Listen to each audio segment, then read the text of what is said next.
Mahirap lang kami guys, malit lang yung rice field namin.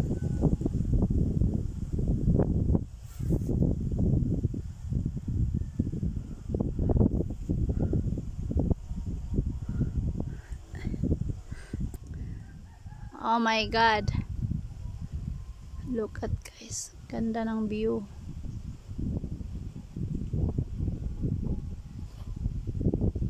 Ito yung buhay namin sa probinsya guys.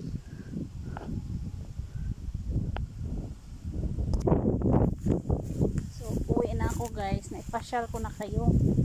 Thank you for watching.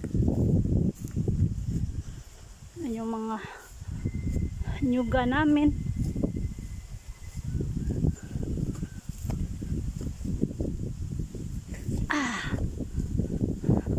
Ingat sa daanan guys, kay ayan, nakabuta ako guys.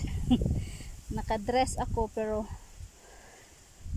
ayan yung buta ko, diba? So ito yung, ay my god,